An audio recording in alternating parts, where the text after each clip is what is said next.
Waalaikumsalam warahmatullahi wabarakatuh. Selamat sore teman-teman. Waalaikumsalam warahmatullahi wabarakatuh. Terima kasih pada kesempatan Sore. kali ini kita dapat berkumpul pada Zoom kali ini. Pada sore hari ini kita akan mendiskusikan tentang isu terkait pelaksanaan penyelenggaraan pemerintah dalam upaya mewujudkan smart governance di RSPAD Gatot Subroto. Sebelum memulai diskusi hari ini, izinkan saya memperkenalkan diri terlebih dahulu. Nama saya Eka Mulyawati, ahli media farmasi. Saya saat ini berdinas di instalasi farmasi gawat darurat RSPAD Gatot Subroto. Untuk teman-teman yang lain bisa memperkenalkan diri terlebih dahulu. Ya, silakan teman-teman perkenalkan diri dahulu. Assalamualaikum warahmatullahi wabarakatuh. Saya Resti Dwiani Putri, berdinas di instalasi patologi anatomi RSPAD. Ya, selanjutnya. Assalamualaikum warahmatullahi wabarakatuh. Saya Dwi Rati Lestari, ahli media farmasi, berdinas di instalasi farmasi. Ya, selanjutnya. Assalamualaikum warahmatullahi wabarakatuh. Nama saya Nafifah Rizkyana. Saya bekerja di bagian juru bayar. Baik, terima kasih teman-teman. Saya akan mereview terlebih dahulu ya tentang smart governance. Smart governance merupakan tata kelola pemerintah yang cerdas, tertuju pada perealisasian dalam pelayanan publik di bidang pemerintahan secara efektif dan efisien. Berdasarkan kedudukan dan peran ASN untuk mendukung terwujudnya smart governance sesuai dengan ketentuan perundang-undangan untuk menjalankan fungsi ASN sebagai pelaksana pelayan publik, perekat dan pemersatu bangsa. Smart governance sendiri terdapat dua pilar, yaitu Smart ASN dan Manajemen ASN. Di mana Smart ASN merupakan pegawai dengan kompetensi, kinerja, serta profesionalisme yang tinggi sehingga mampu beradaptasi dan responsif terhadap perubahan dan pencapaian tujuan organisasi. Selain itu, manajemen ASN merupakan pengelolaan ASN untuk menghasilkan pegawai ASN yang profesional, memiliki nilai dasar, etika profesi, bebas dari intervensi politik, bersih dari praktik KKR. Nah, selanjutnya untuk analisis isu dan gagasan kreatif demi mewujudkan smart governance di RSPAD Gatot Subroto, kita akan berdiskusi tentang isu-isu yang ada di instalasi RSPAD Gatot Subroto. Kira-kira dari teman-teman kali ini ada usulan nggak tentang isu-isu apa saja yang ada di RSPAD Gatot Subroto yang bisa kita temukan? Iya Kak, saya dinas di instalasi farmasi. Di instalasi farmasi sendiri, antrian pengambilan obatnya itu membutuhkan waktu yang lama Kak. Antriannya ya. Iya, Baik. Saya antrian catat ya. pengambilan obat di farmasi. Siap.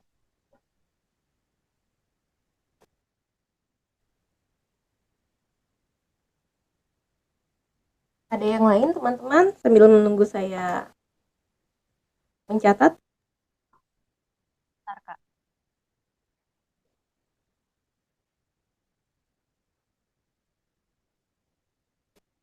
Yang lain ada usulan terkait tentang isu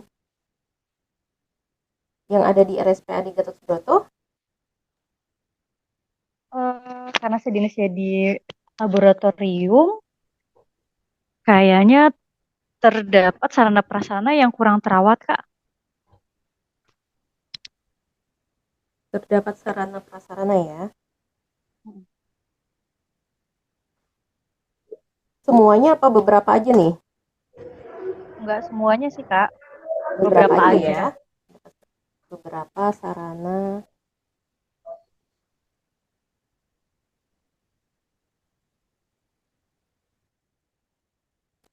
Untuk yang lainnya, mungkin kalau dari saya eh, berkaitan dengan pendaftaran kali ya. Pendaftaran yang dirawat jalan tuh kayaknya menumpuk pasiennya. Jadi apa? Pasien nunggu lama dalam mengantri dirawat jalan, pendaftaran dirawat jalan. Ada ide lain nggak selain itu?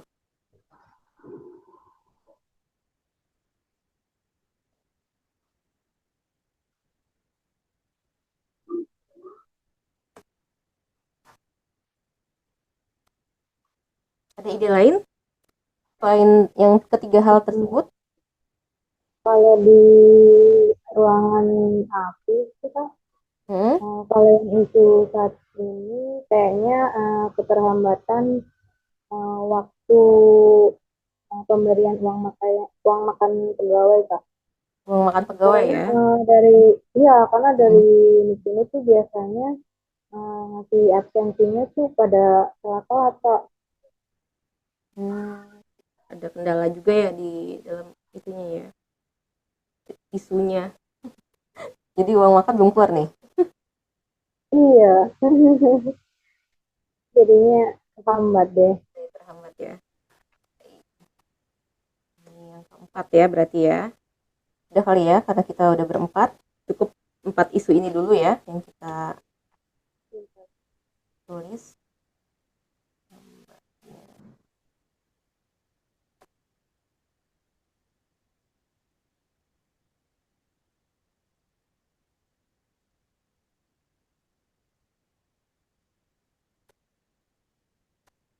Kira-kira dari keempat isu ini kita menganalisis isunya ini gimana nih? Mau pakai teknik apa nih? Dibantu pakai teknik apa? AKPK sama USG? Ya itu aja Kak. Itu aja ya. Hmm. Oke, ini udah ada 4 isu. Kita buat tentang analisisnya ya, alat bantunya ya. Alat bantunya berupa, saya copy dulu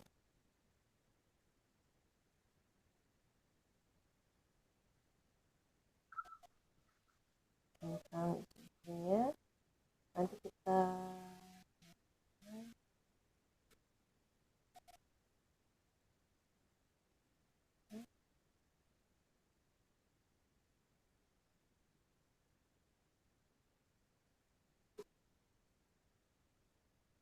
ya, Dengan teknik AKPK sama SWOT itu ya, Kak? ya AKPK, terus USG, terus nanti kita dapat isu prioritasnya, terbaru kita buat analisa SWOT-nya.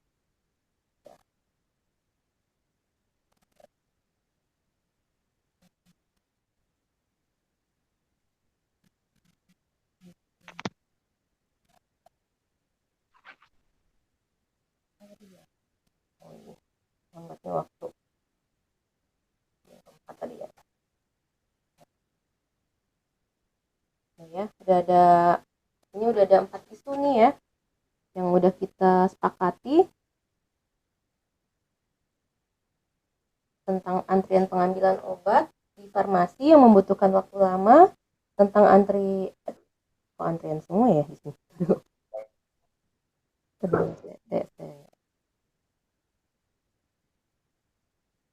Tentang sarana prasarana yang kurang terawat.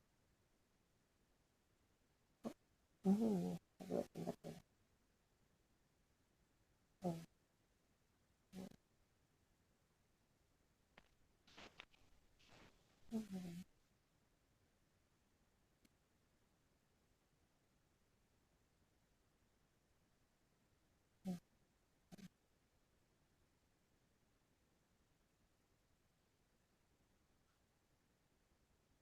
Ya lama ya.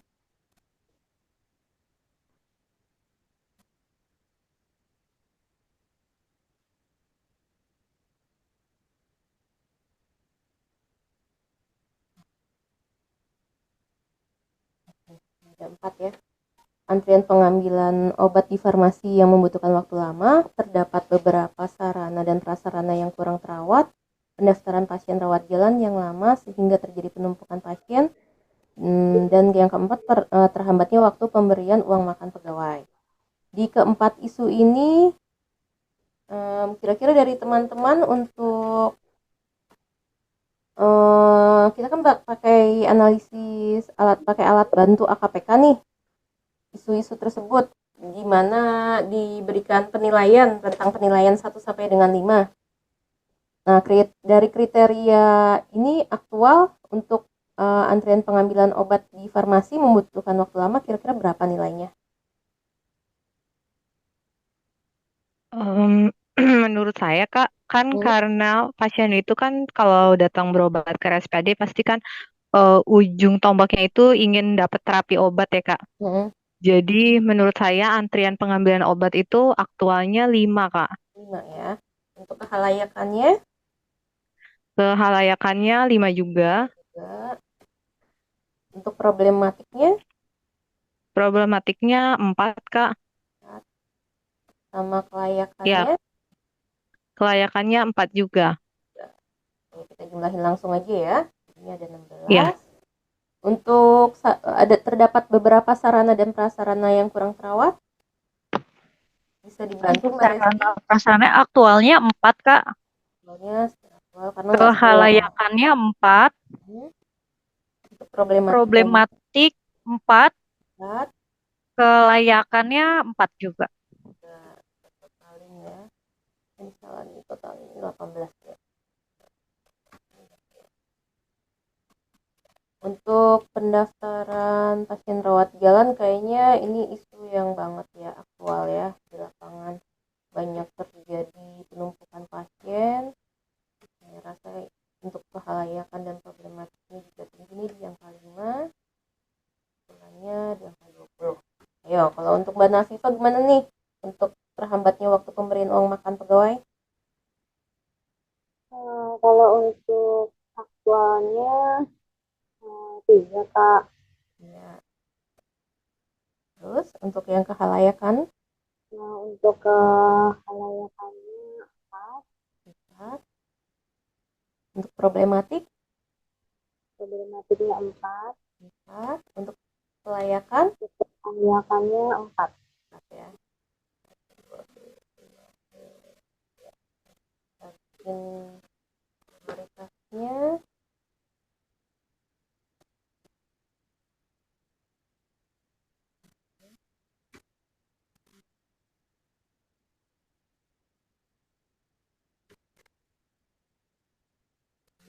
yang pertama berarti tentang pendaftaran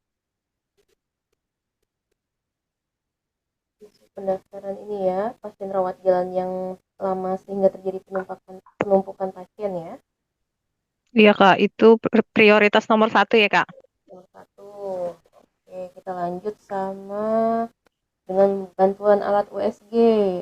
Gimana nih tentang urgensi, seriousness, sama growth-nya untuk keempat isu tersebut? Bentar, saya copy dulu ya.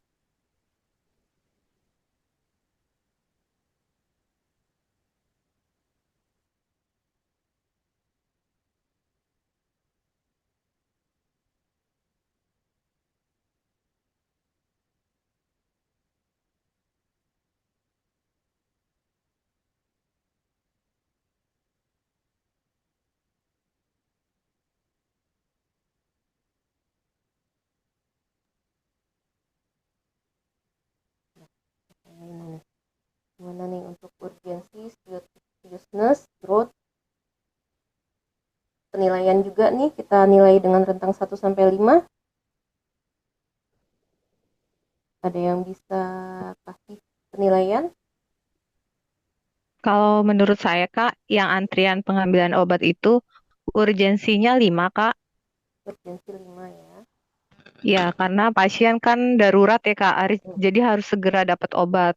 Pengambilan obatnya itu harusnya segera diminimalisir waktunya. Terus seriousness-nya 4, growth-nya 4. Jadi kesimpulannya 13 Kak. Untuk Resti gimana di lapangan untuk beberapa Untuk sarana sarana prasarana laboratorium kan nggak semuanya nggak terawat ya Kak. Kayaknya urgensinya itu 4, seriousness-nya 4, grow-nya 4, totalnya kesimpulan jadi 12. Pendaftaran kayaknya urgent banget ya, harus diatasi ya, biar Iya nggak betul Kak. kelihatan penumpukan pasien dan pasien bisa terlayani dengan baik. Untuk Mbak Nafifa gimana untuk Ya Kak, penilaian untuk SD-nya? yang urgensinya 4, yang seriousness-nya 4, dan grow-nya 3 Kak.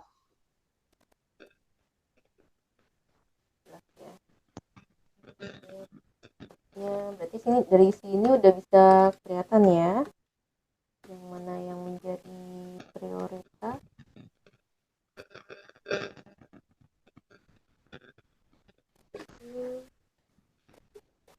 Ini kita udah bisa menyimpulkan ya isu prioritas yang kita ambil, yaitu pendaftaran pasien rawat jalan Pasien rawat jalan yang lama. sehingga terjadinya penumpukan pasien ya, dari alat bantu AKPK dan juga alat bantu USG. Maka diambil isu prioritas tersebut. Terus gimana nih dengan, kan sudah nih udah kita analisis nih isu tersebut. Kalau kita sudah analisis dengan isu AKPK dan USG, kita pertajam lagi nih isu prioritas tersebut dengan analisa apa nih yang pengen teman-teman buat. Pakai analisa apa kira-kira? Pakai SWOT aja deh kayaknya Kak. Analisa SWOT ya. Analisa SWOT yang straight, yang kekuatan, opportunities, peluang gitu ya, yang weakness, yang meminimalkan kelemahan, sama yang threats ya, yang ancaman ya.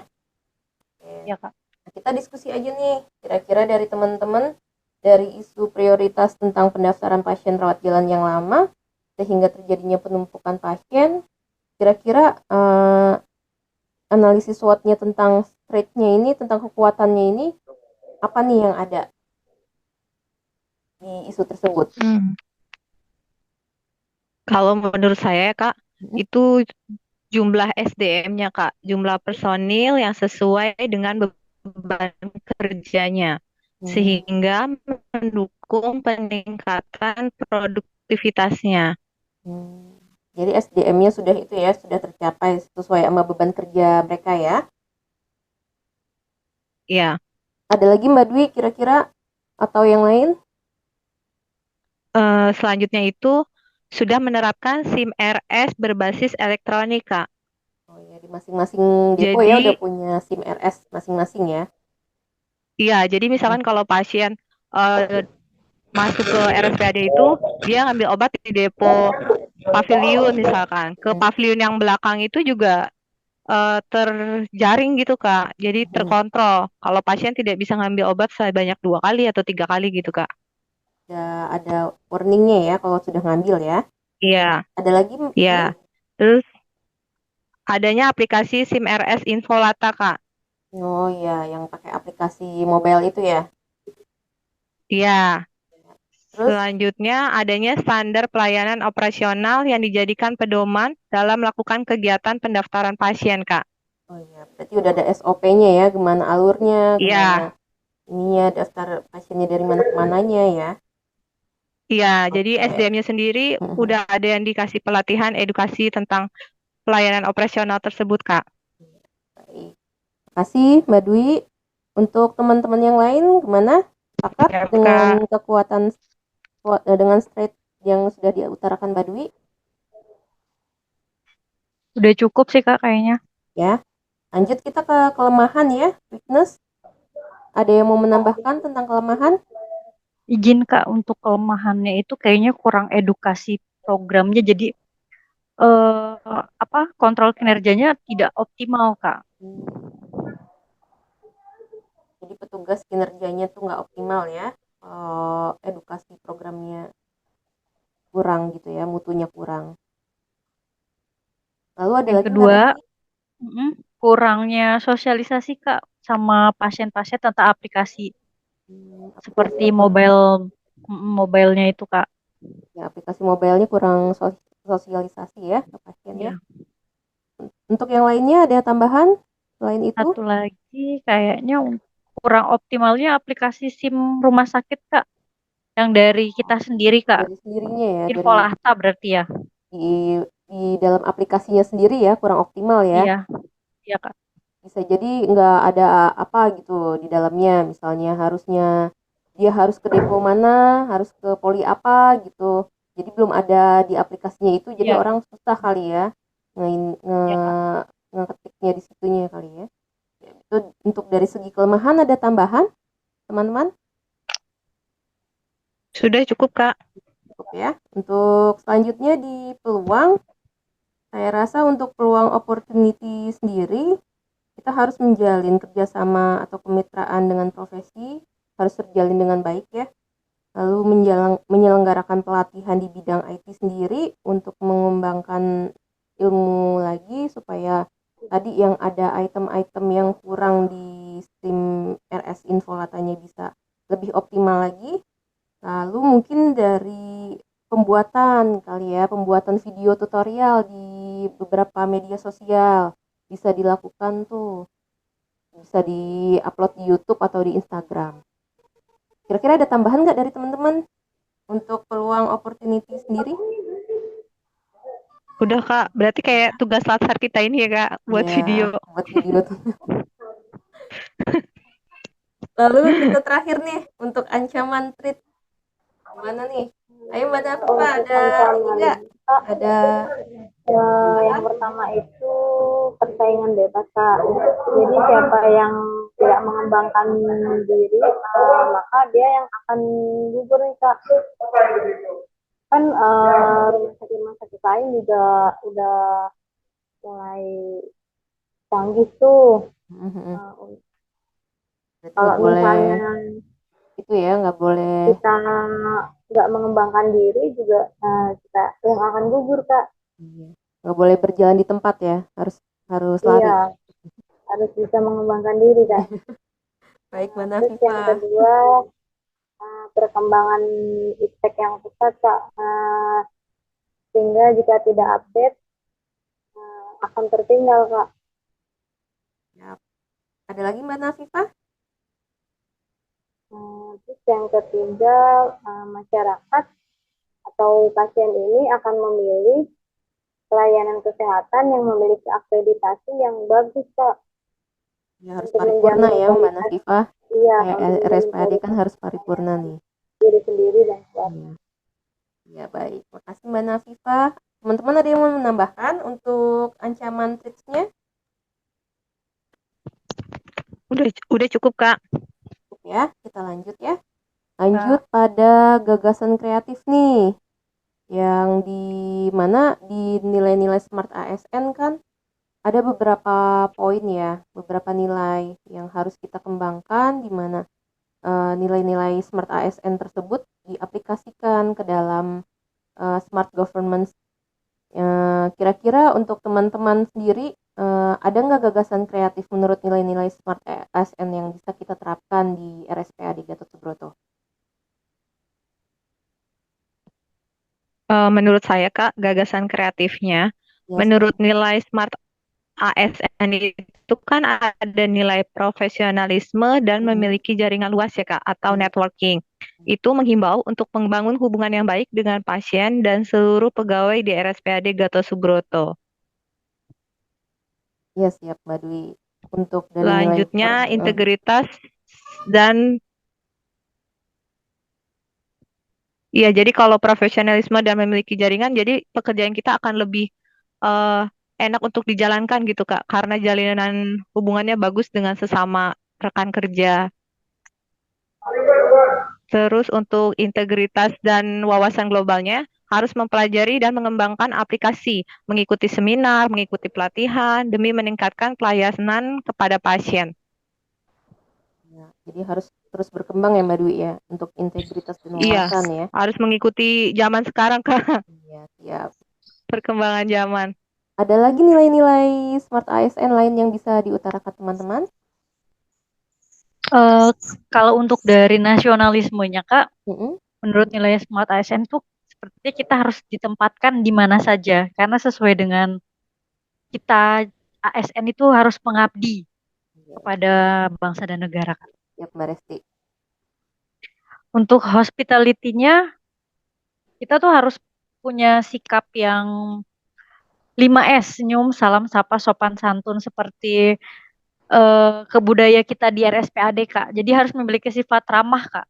Iya, keramahan ya dalam Siap, ke pasien ya. Intinya siap, sikap hospitality ya. Ada ya Kak. nilai-nilai lain yang bisa diutarakan teman-teman? Nilai-nilai Smart ASN lainnya? Mungkin Mbak Nafifa bisa menambahkan? Untuk gagasan kreatifnya, kayaknya menguasai IT dan bahasa asing, Kak. Jadi tidak gagap teknologi, terus mampu mengoperasikan aplikasi dan dengan bijak dalam pemanfaatan teknologi, Kak. Iya, baik. Serta memiliki kemampuan bahasa asing, Kak, seperti bahasa Inggris, bahasa Cina, dan lain-lain, Kak. Ada lagi Mbak Nafifa yang bisa ditambahkan? Satu lagi kayaknya Desi, kayak ada nilai entrepreneurship di dalam nilai Smart ASN. Entrepreneurship-nya ditandai dengan kreativitas dan inovasi, Kak. Ya. Di pembuatan video tutorial pada media sosial, Kak. Oh ya, baik. Nanti diupload ya Mbak Nafifa ya, jangan lupa video tutorialnya. Iya. Baik teman-teman semua, sudah sore nih, makin sore. Iya. Jadi walaupun udah ibu-ibu kita nggak boleh gaptek ya Kak. Ya, harus upload. Melek digital. Belajar upload. Kita akhiri dengan kesimpulan saja ya. Ya, Kak. Baik, untuk kesimpulan pada diskusi sore hari ini, telah dilakukan analisis isu di RSPAD Gatot Subroto yang ditemukan berdasarkan tapisan isu APKL dan USG. Isu prioritas yang kita dapatkan pada hari ini yaitu tentang pendaftaran pasien rawat jalan yang lama sehingga terjadi penumpukan pasien, yang dapat menyebabkan kerugian bagi pasien itu sendiri maupun rumah sakit. Lalu setelah dilakukan analisis isu menggunakan teknik SWOT, maka telah ditemukan beberapa gagasan kreatif untuk meningkatkan manajemen ASN yang memiliki nilai-nilai Smart ASN, yaitu tadi profesionalisme, memiliki jaringan luas atau networking, integritas, berwawasan global, nasionalisme, hospitality, menguasai IT dan bahasa asing, serta entrepreneurship menuju smart government. Kira-kira seperti itu kesimpulan yang saya bisa jabarkan pada diskusi hari ini. Terima kasih kepada teman-teman semua yang sudah hadir pada sore hari ini. Terima kasih kerjasamanya. Sama-sama. Demikian diskusi pada sore Sama-sama, hari Kak. ini. Salam sehat buat semuanya ya. Wassalamualaikum Salam sehat. warahmatullahi wabarakatuh. Kita akhiri Zoom. Waalaikumsalam warahmatullahi wabarakatuh. Terima kasih. Assalamualaikum. Semangat teman-teman. Waalaikumsalam.